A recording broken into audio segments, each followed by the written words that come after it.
round. Currently, what I'm seeing are cards on the big screen. Mark says he's excited for the last round. Mark says he said good game of fromage to Mark on BGA. I think Ian is just having a conversation with Mark here in the comments, which is totally fine. Today we're playing with Apiary, Architects of the West Kingdom, and Boonlake. I'll talk about the rules for these realms as we go, but for Apiary in general, we're trying to mark off bees, kind of create bees in a way, then have them age and gain benefits along the way. Architects, we're trying to go in a descending order or ascending order. And Garrett says it switched again. I don't know what's going on here. And Boonlake, let's see how I can do this. So I'll try to remove that camera. I'll add it and then switch it. How does it look now?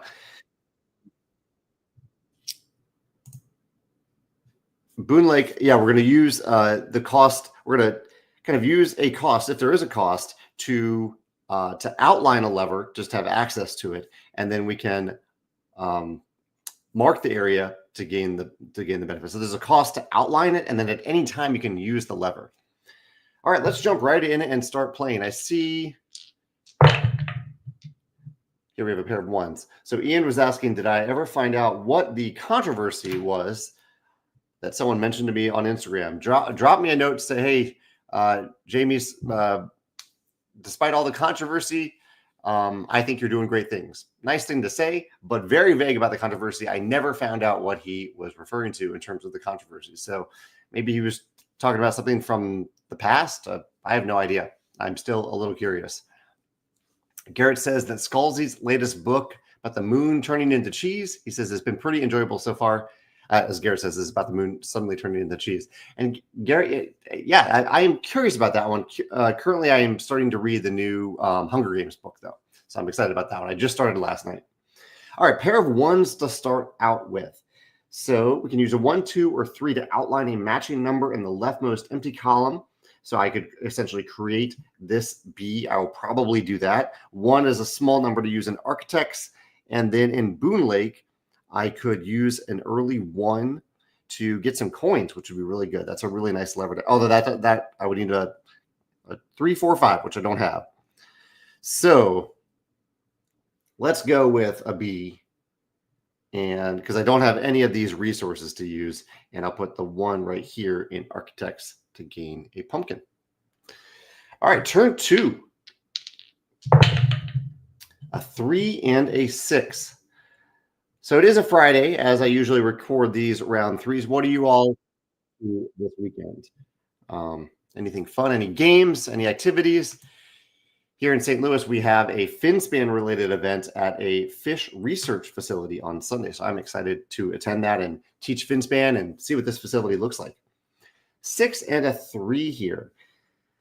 We can use any number to age all active bees. So I want to create a bunch of bees before I do that. Don't want to do that yet, but I do like using this 3 over here in Boonlake to outline this lever and use the lever to gain some coins, because the coins will let me gain another 1 value bee. So let's do that. I will mark that one off. I've used this lever. I gain 2 coins. I'll use 1 of those coins over in Apiary to create this bee. And the 6 for Architects, that is a good high number to start the descending row right there. Garrett says the format of the book, the John Scalzi book, is interesting, and I didn't think I would enjoy it. This is Garrett talking, but it grew on me, and I really ended up liking the choice. Oh, okay, it was the Hunger Games book that you're talking about here, about the format of the book. Cool. Yeah, I'm curious to see. So far, I haven't noticed anything odd about the format, I don't think, but I'm curious to see what that's all about. 6 and a 1 for turn 3. Ian says he's currently playtesting the upcoming expansions for 10-penny parks. And he says that Thunderworks announced them in their catalog with Emerald Skulls, a game that I recently got as well. And we'll talk about soon on my YouTube channel. I don't know why the orientation of these cards is bugging me today a little bit. Keep shifting them around. They look different on my tabletop. Maybe I just need to change the position of my camera. Anyway, a 6 and a 1 here. Another 1 for Apiary would be nice. but I need a better number or a higher number, a different number than 6 or 1 for Architects of the West Kingdom. I guess I could use the 6 right here and get a star and a coin. I need to do that eventually. Why not? I'll do that for, well, that will prevent me from doing something in Boonlake. Let's just go for it. There's a 6. There goes my pumpkin and my heart, but I get a coin and I get a star out of it. And the 1, let's create another 1 over there. Again, I can use any number in Apiary instead to age all active bees and then gain the benefits below. I have 2 coins left. I could use those 2 coins for this lever using a 1, but I have to create a 1 first, which I can't do. So, I guess I could have done this in a different order to make it happen. So let's say that first I use this 1 and these 2 coins to outline this lever, and you don't have to use it right away, but I am going to use it right away to get 1 of each resource. And then I will use that coin over here in Apiary. Retroactively do that a little bit. Okay, sorry. So Garrett was talking about Scalzi's book about the moonbeam made of cheese having an interesting format. He says the Hunger Games format was pretty standard. Okay, that makes sense. Thanks, Garrett, for clarifying. Turn 3. So right before this, I actually recorded the latest episode of the Positively Board Gaming podcast that I'm trying out with my friend Mitchell. Currently, episode 1 is available on YouTube. 2 of the episodes are available on the positivelyboardgaming.com website. Yeah, we recorded episode 3 just a few minutes ago and had fun. It's always fun to talk with Mitchell. I do appreciate his positivity in general. 2 and a 5. I've rolled some 7s here, some 7 sums. So I could use 2 coins to copy either of these numbers. What to do in Apiary? Is it time to start aging bees? I think it might be time to start aging some bees. Architects, actually the 2 is really nice in Architects, or the 5. I could use either number there to go down a little bit or up a little bit. Why don't we do that? I don't think it matters which number I use in Apiary. Let's use the 2 right there to get a star. And then I will use the 5 in Apiary to age all of these bees. So I age all these bees, cross them off. They are now older bees, and I gain 3 hearts because they all crossed that line, giving me the ability to copy a number if I want to and use it in Boonlake. So I could copy the 2 or the 5 as long as I can pay the cost in Boonlake, and I might do that actually. Let's copy this. Do I go for a bunch of resources or fewer resources and lower cost? That's a tough one. I'd rather have more access to resources early. In fact, by copying a number, I only have 1 heart left over. So I'm going to copy the 5, use that extra heart to outline this one. And I don't need to use it yet, so I'll hold off on that. All right, see some comments here. Let me roll real quick and then I'll get to the comments. 4 and 5. Thank you all for discussing things with me today.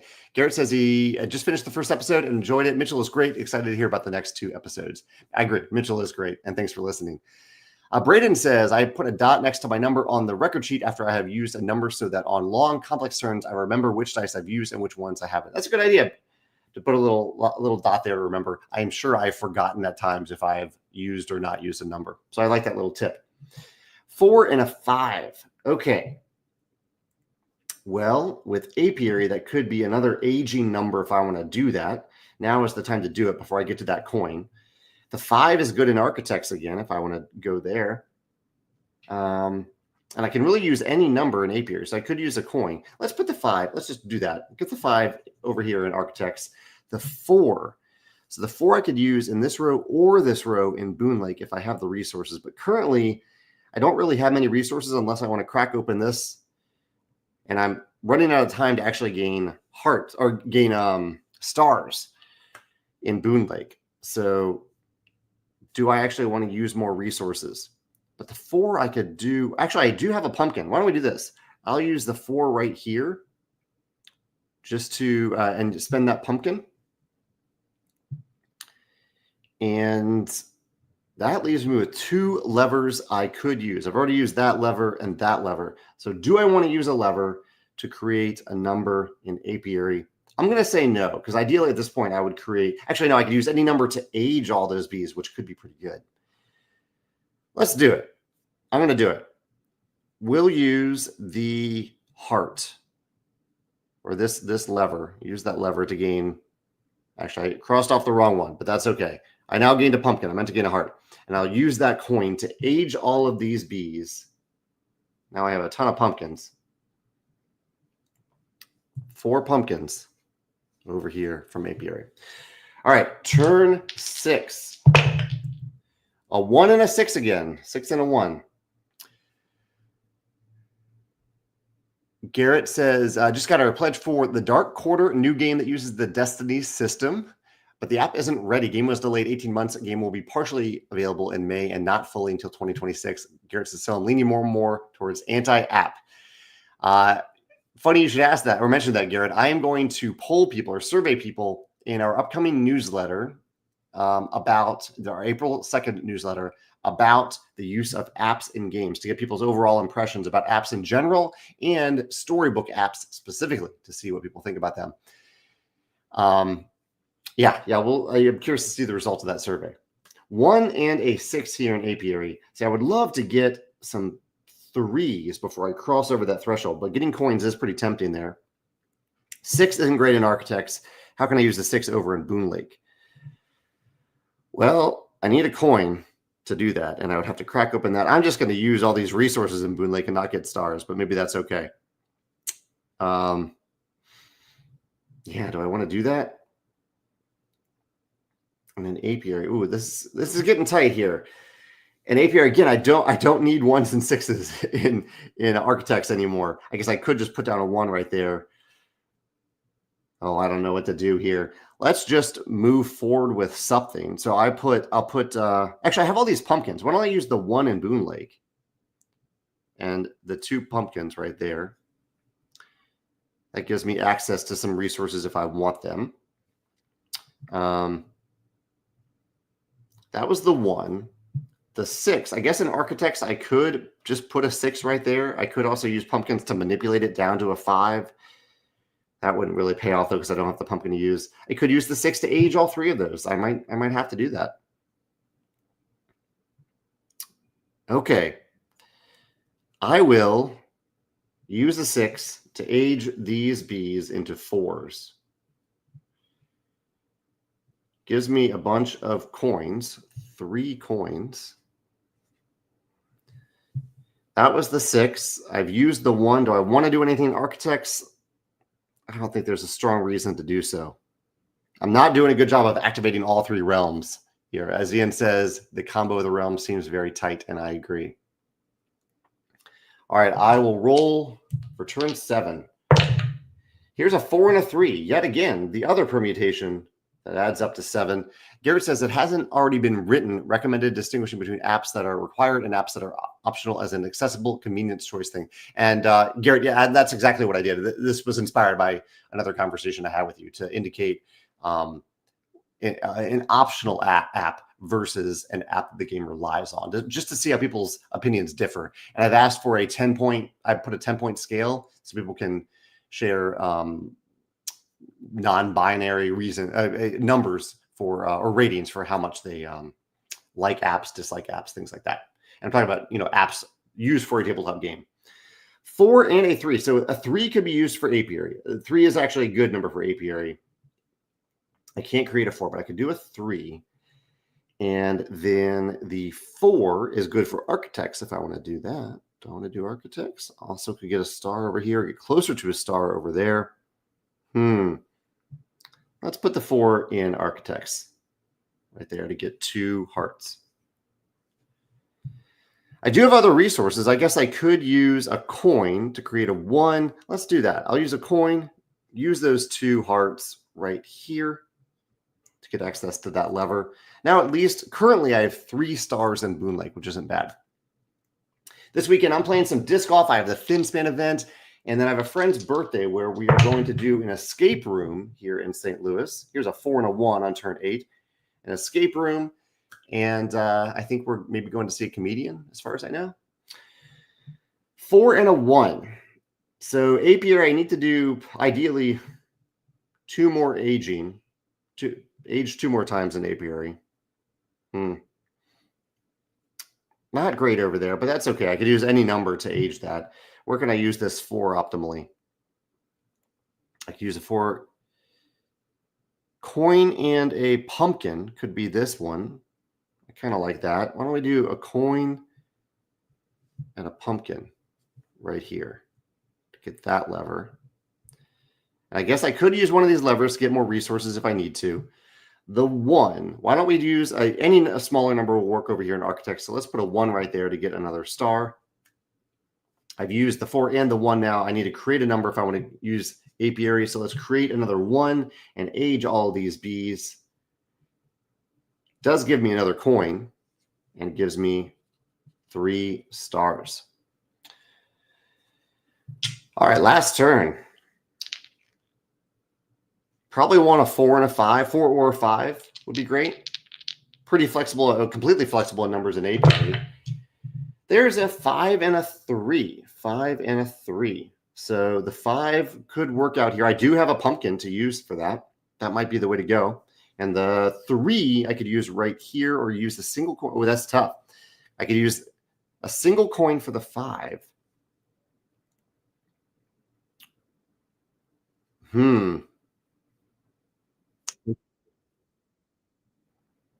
Yeah, what do I do here? So if I use the 5 here, I can't use it here. I could only use a 3, and I don't have a heart and a coin for Boonlake.